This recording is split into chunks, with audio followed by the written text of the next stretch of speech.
warahmatullahi wabarakatuh. Allahu Akbar, Allahu Akbar, Allahu Akbar, Allahu Akbar, Allahu Akbar, Allahu Akbar, Allahu Akbar, Allahu Akbar, Allahu Akbar, Allahu Akbar kabira, walhamdulillahi katsira, wa subhanallahi bukratan wa asila, la ilaha illallah, Allahu Akbar, Allahu Akbar, walillahil hamd.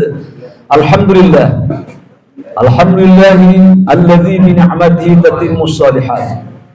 Alhamdulillahilladzi ala kulli hal. Alhamdulillahilladzi amata wa ahya wa awjada wa afna wa as'ada wa ashqa wa adhaka wa abka wa afqara wa aghna wa khalaqal insana min nutfatin tumna. Asyhadu an la ilaha illallah alladzi la yafna wa asyhadu anna Muhammadan abduhu wa rasuluh as-sa'iqu ilal jannati allati takhludu wa tabqa. Amma ba'd. Allahumma salli ala Muhammad wa ala alihi wa sahbihi ajma'in. Ya ayyuhal mukhtar min khairil wara khuluqan wa khalqan bil kamali tawahhada dhu ra'fatin bil mu'minina wa rahmatin sammaka rabbuka fil qur'ani Muhammada. Ayyuhal mu'minun, ayyuhal muslimun, usikum wa iyaya bittaqwallah faqad fazal muttaqun. Wa qala Allah ta'ala a'udzu billahi minasy syaithanir rajim ya ayyuhalladzina amanu taqullaha wabtaghu ilaihil wasilah wajahidu fi sabilihi la'allakum tuflihun. Shadaqallahul azim. Wa qala Allah ta'ala a'udzu billahi minasy syaithanir rajim falamma balagha ma'ahu as-sa'i qala ya bunayya inni ara fil manam anni azbahuk fanzur madza tara qala ya abati if'al ma tu'mar satajiduni insyaallah minas sabirin. Shadaqallahul azim. Jamaah sedang salat Idul Adha rahimakumullah. Alhamdulillah, kita puji Allah Subhanahu wa taala di mana-mana dipekikkan takbir dari yang mengumandangkannya. Semua permasalahan insyaallah diterima ibadah kita oleh Allah Subhanahu wa taala. Allahu Akbar, Allah Maha Besar. Bagaimana kebesarannya? Allah membuat alam raya ini langit tanpa tiang. Allahu Akbar, Allah menundukkan seluruh galaksi Bima Sakti dalam ring road, dalam rutenya dan tidak tabrakan. Allahu Akbar, Allah menurunkan hujan. Hujan itu dari 17 km lebih kurang, jika dia jatuh dengan kecepatan ketinggian itu semua akan hancur binasa. Lalu Allah memperlambatnya. Jika dengan kecepatan itu Allah biarkan, rumah akan jebol, mobil akan penyok, badan akan patah, tanah akan terbongkar. Lalu Allah memperlambat 8 km per jam sehingga lembut hujan jatuh ke badan kita. Allahu Akbar walillahil hamd. Setiap hari kata para ilmuwan, bumi ini dihantam oleh lebih kurang 20.000 meteor. Tahun 2012 saja bumi ini masuk ke sungainya meteor. Alhamdulillah kita lewati, kita pun aman. Setiap hari kata para ilmuwan 20.000 lebih kurang meteor menghantam bumi. Tapi Allah menjaga bumi ini dengan adanya atmosfer, ionosfer, stratosfer, ozonosfer dan semua atmosfer, sehingga sebelum jatuh meteor itu ke bumi mereka sudah pecah dihantam oleh atmosfer. Allah jaga bumi. Jika menghantam satu besi besar sebesar setengah bumi saja, maka bumi ini bergoyang. Allah pelihara. Allahu Akbar, Allahu Akbar, Allah ya Rabb walillahil hamd. Jemaah rahimakumullah. Tema kita hari ini adalah nilai tauhid pada ibadah atau syariat kurban. Apa nilai tauhidnya dan sepenting mana tauhid ini? Jemaah rahimakumullah. Sebelum kita jelaskan lebih jauh, kita akan lihat nilai tauhid dalam ayat yang dibaca tadi. Tauhid bapaknya. Dulu bapaknya pernah berkata Nabi Ibrahim menyembelih 100 ekor onta. Lalu gemparlah penduduk langit.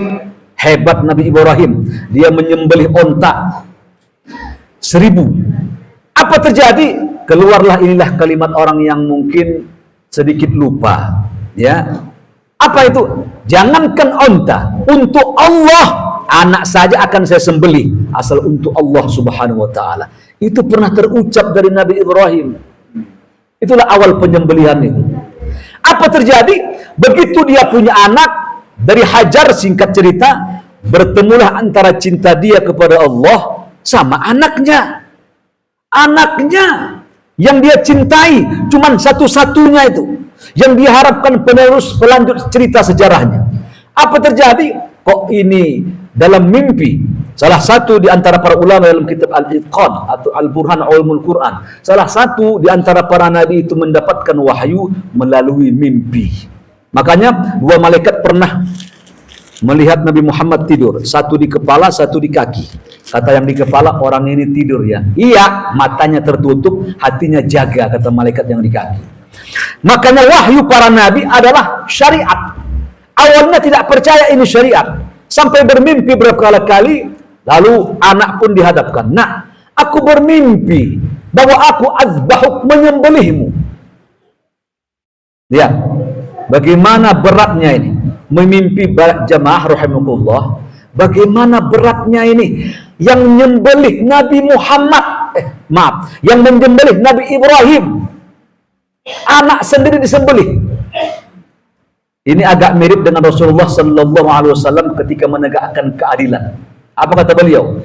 Jika ada orang tidak menegakkan keadilan, jangankan orang lain, anak kandungku Fatimah wa aimullah, aku akan menyembelihnya. Lihat, Nabi mentegakkan dirinya, menyembelih anak kandungnya, memekik menjerit di depan dirinya. Dia tegakkan demi tegaknya keadilan. Ini agak mirip.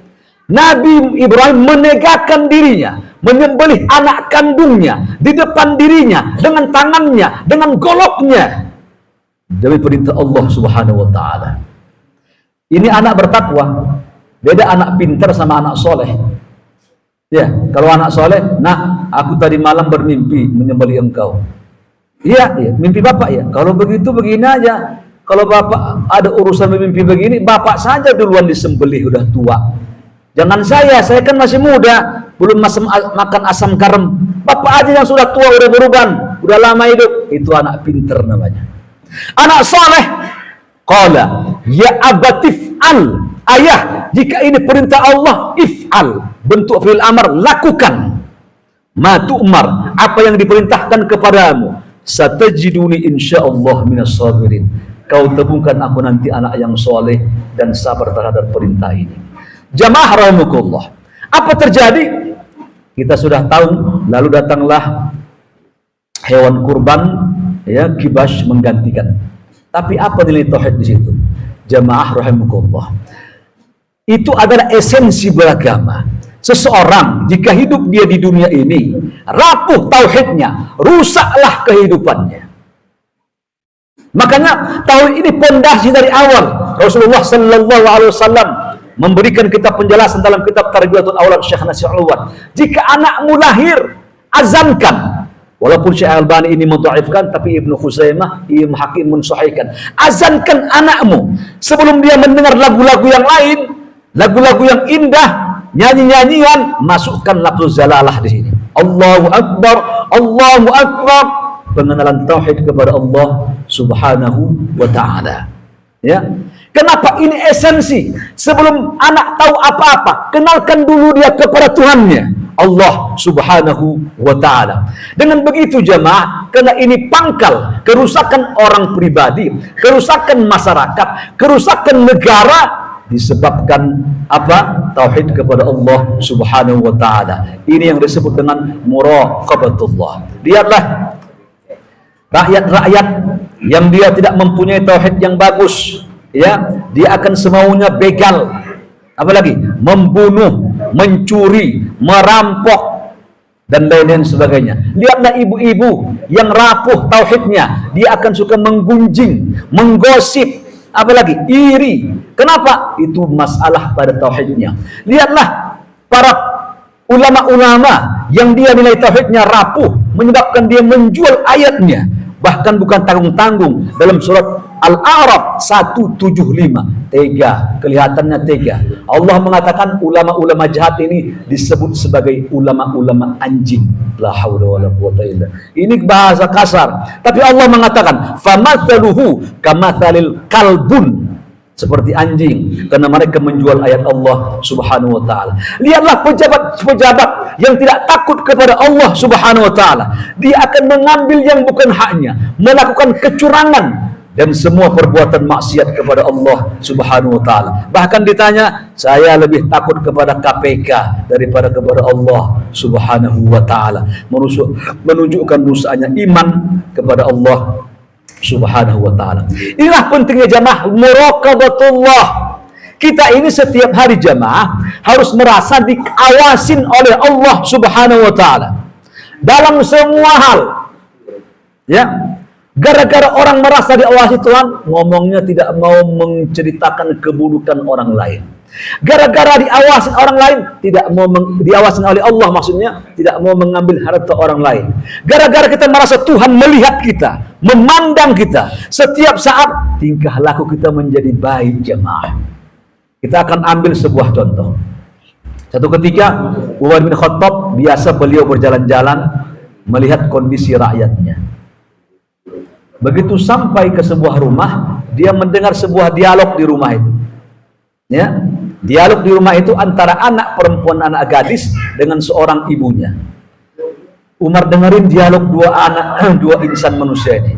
Apa kata ibunya? Nak, tuangkan saja air ke dalam susu, biar banyak susunya, banyak susu kita, banyak bungkusannya, kan banyak duit kita. Dan Umar bin Khattab, kata ibunya, tidak akan tahu mana membedakan susu steril dan mana susu yang sudah bercampur dengan air. Lakukan nak, biar banyak uang kita. Apa terjadi? Anaknya berkata, Mak, jangan lakukan itu. Kenapa? Ya kita kan berdusta. Ya tapi Umar nggak tahu kan, kita aja. Mak, andaikan Tuan Umar tak tahu mana susu murni, mana susu campuran air, tapi kan Tuhannya Tuan Umar tahu. Namanya disiplin person. Ya. Bagaimana orang bisa ya berlaku baik ya dengan kejujuran tanpa dilihat orang? Ini rating tertinggi muraqabatullah. Apa terjadi? Jangan campurin susunya. Mendengar dialog itu, lalu apa terjadi? Buru-burulah pulang Umar bin Khattab. Dikumpulkannya anaknya. Siapa di antara kalian yang ingin nikah kepada gadis yang pemilik susu di kampung Anu dekat Anu? Maka ditunjuklah waktu itu adalah Hisham. Hisham itulah nikah dengan perempuan itu. Dari kelahiran mereka ini nanti akan ada lahir seorang ulama besar, pemimpin besar, digelar sebagai khalifah kelima, namanya Umar bin Abdul Aziz. Sama tingkah lakunya kayak moyangnya nih Umar. Ya, begitu dia diangkat menjadi pejabat, apa jadi khalifah? Ucapan dia apa? Inna lillah wa inna ilaihi raji'un. Beda tuh sama ulama yang jadi pemimpin. Alhamdulillah, beda kualitas. Dianggapnya jabatan ini musibah. Makanya kata Nabi, la tas'alul imarah, jangan minta jabatan. Jika engkau diberi jabatan, kata Nabi, dengan cara engkau tidak memintanya, aknatta, nanti Allah menolongmu. Tapi jika engkau diberi jabatan dengan cara engkau lobi sana, minta sana, bayar sana, kufilat alaiha, jabatan itu nanti kata Nabi akan membebani terhadap dirimu, kata Nabi.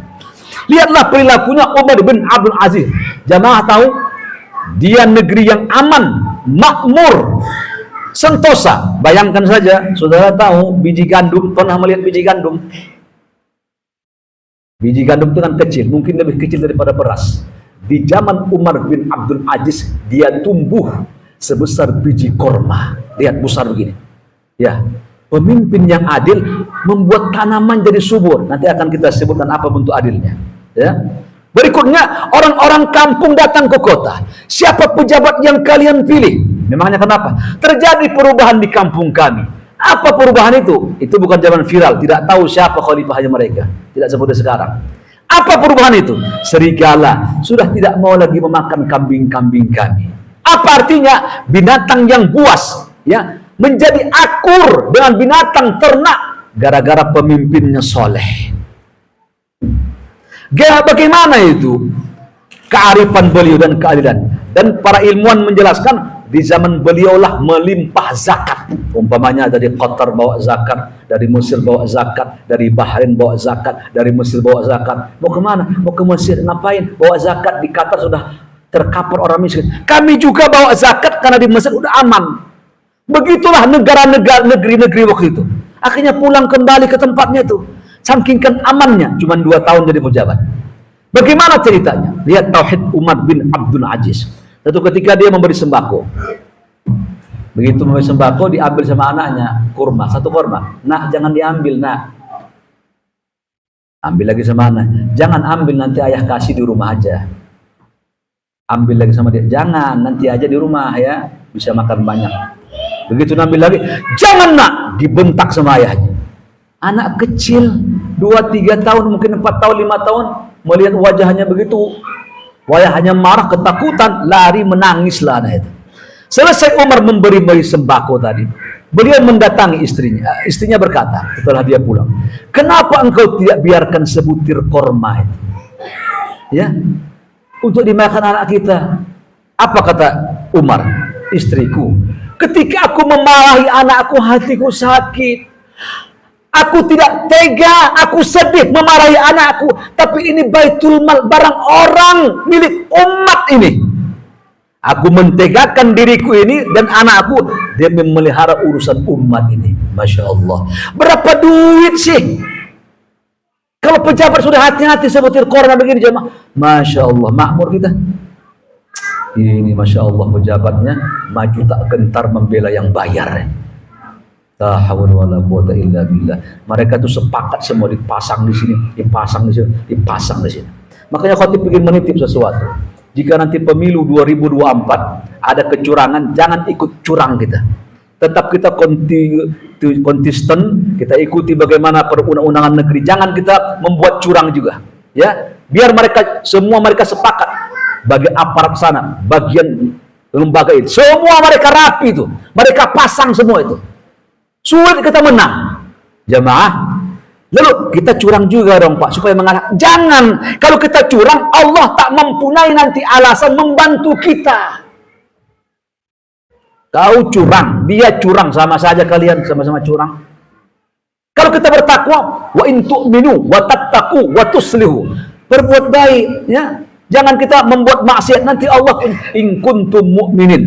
Allah akan membantu kita selama ada iman di hati kita kepada Allah. Lalu bagaimana Pak? Terus begini. Jangan lupakan ada tangan Allah. Ada Allah, jangan lupakan. Satu ketika Nabi Ibrahim, bagaimana dia menghadapkan dengan ribuan pasukan Namrud.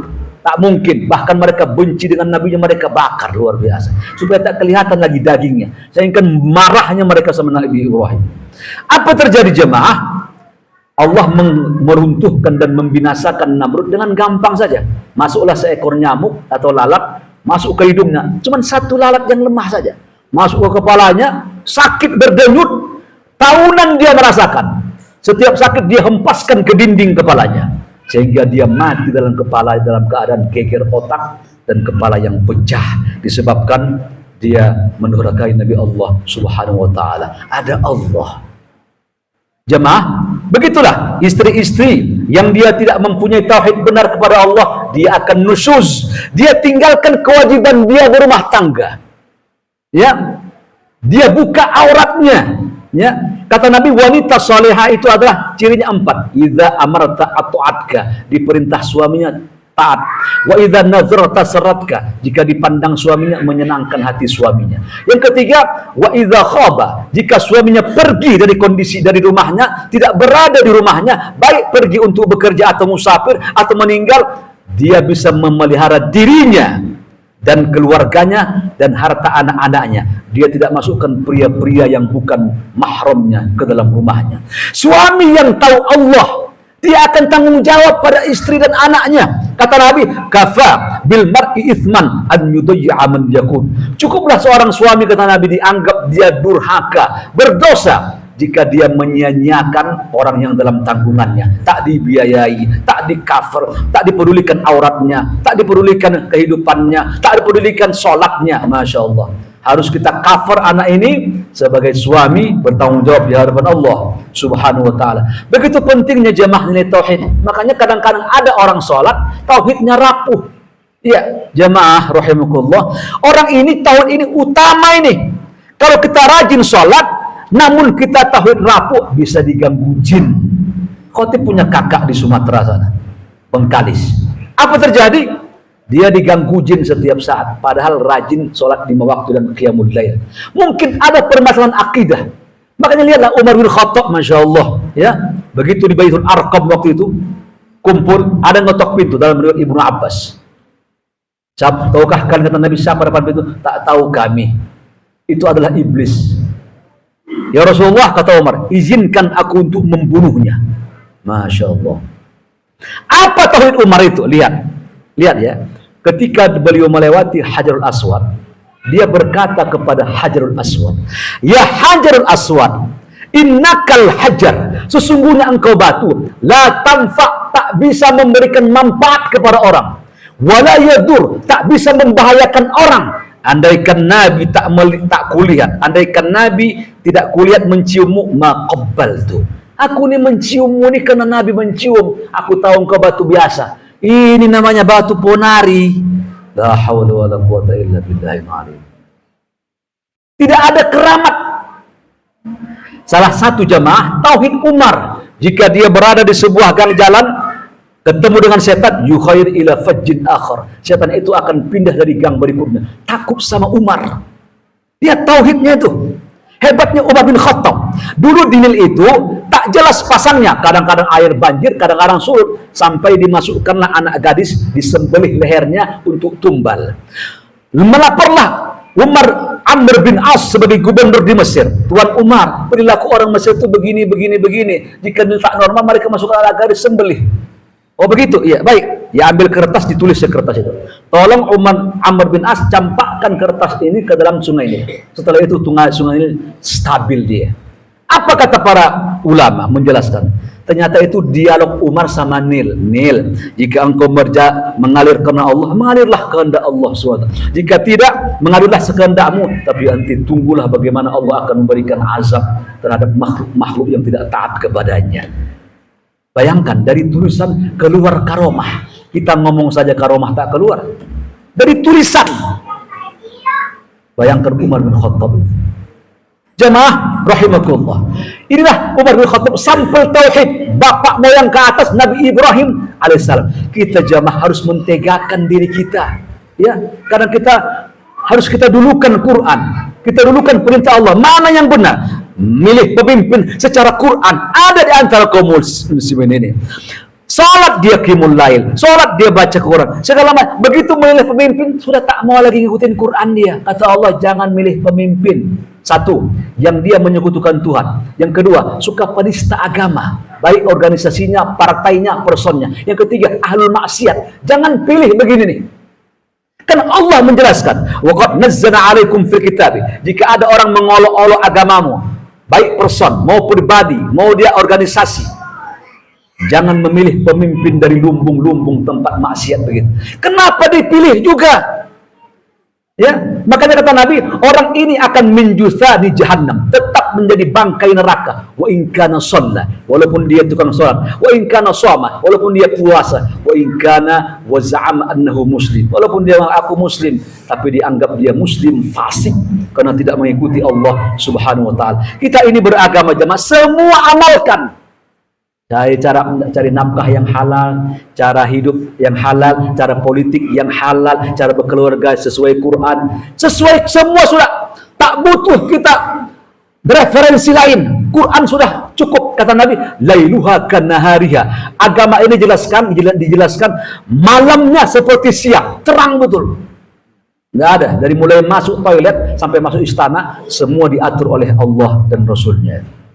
Jemaah rahimakumullah, itu trust, sehingga Allah menegur kita, afatu'minuna bi ba'dil kitabi wa takfuruna bi ba'd. Apakah kalian, kata Allah, beriman kepada sebagian ayat lalu kalian campakkan sebagian ayat yang lain? Nanti ayat tak sesuai dengan kehendak hatinya dibuangnya itu.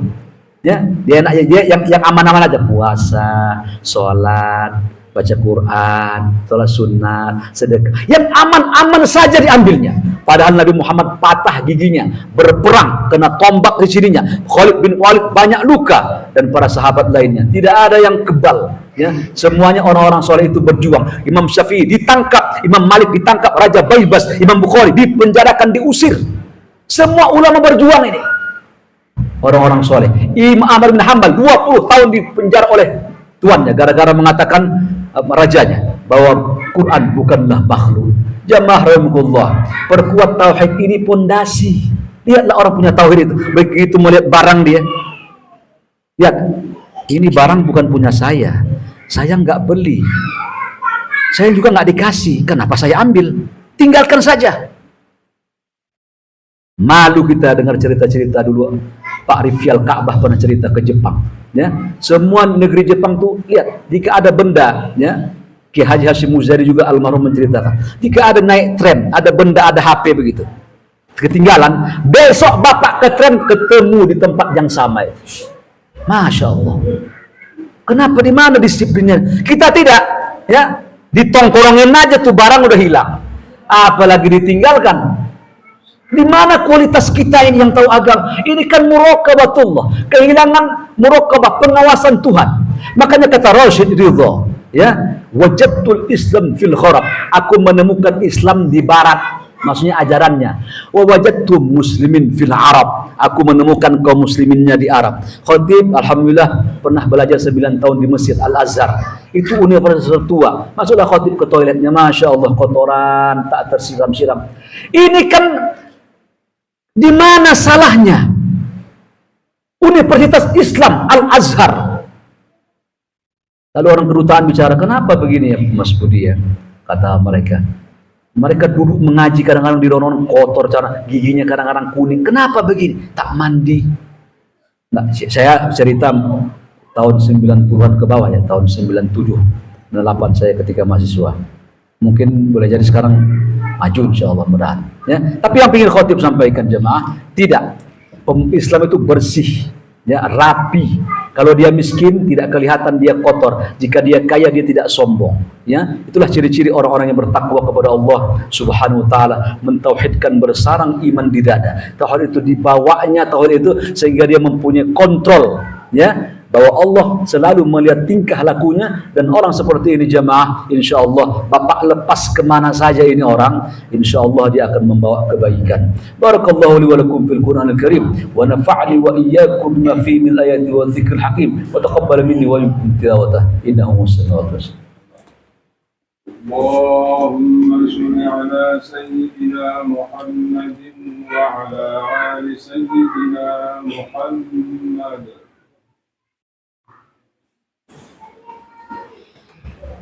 Alhamdulillah, wassalatu wassalamu ala rasulillah wa ala alihi wa sahbihi wa mawalah. Asyhadu an la ilaha illallah wa asyhadu anna Muhammadan abduhu wa rasuluh. Allahumma salli ala Muhammad wa ala ali Muhammad. Allahu akbar, Allahu akbar, Allahu akbar walillahil hamd. Jamaah rahimakumullah, demikianlah apa yang kita paparkan tadi. Semoga ini bukan sekedar didengar tapi direnungkan lalu diamalkan, bahwa rusaknya orang jika dia tidak menghadirkan Allah dalam kehidupannya. Maka level ihsan yang paling tertinggi, an ta'budallaha ka'annaka tarahu wa illam takun tarahu fa innahu yarak, bahwa kita harus merasa Allah itu memantau kita, ya. Ma yalfidhu min qaulin illa ladaihi raqibun atid, tidak ada yang terucap, terkata, tertulis, terhasrat kecuali ada malaikat yang siap menulis amal keburukan dan amal kebaikan yang kita lakukan. Semoga insyaallah amal-amal soleh kita nanti kurban ini diterima oleh Allah Subhanahu wa taala, kemudian kita diberi kelancaran untuk melaksanakannya sebagai bukti tauhid kita kepada Allah. Kita serius menyembah Allah, kita buktikan hewan, maaf, semacam tumbal, kita kasih tumbal kepada Allah atau penyembahan, dan ini mempercepat supaya kencang, agar kita, kehendak kita dan harapan kita kepada Allah dipercepat dengan memberikan sesembelihan untuk agama Allah Subhanahu wa taala. Allahumma fir lil muslimin wal muslimat wal mu'minin wal mu'minat al ahya'i minhum wal amwat bi rahmatika ya arhamar rahimin. Rabbana ربنا اغفر لنا ولإخواننا الذين سبقونا بالإيمان ولا تجعل في قلوبنا غلا للذين آمنوا ربنا إنك رؤوف رحيم اللهم ربنا تقبل منا صلاتنا وقيامنا وصيامنا وركوعنا وسجودنا وأضحيتنا يا الله أكرم الأكرمين اللهم جمعنا جمعا مرحوما وتفرقنا من بعده تفرقا معصوما واهدنا يا الله صراطك المستقيم ربنا آتنا في الدنيا حسنة وفي الآخرة حسنة وقنا عذاب النار وصلى الله وسلم عليه والحمد لله رب العالمين. Demikianlah khutbah Idul Adha kita. Terima kasih perhatian dan saya mohon maaf jika ada kata dan salah dari yang terucap. Selamat Idul Adha, selamat berkurban, selamat berbahagia dan berhari raya. Assalamualaikum warahmatullahi wabarakatuh.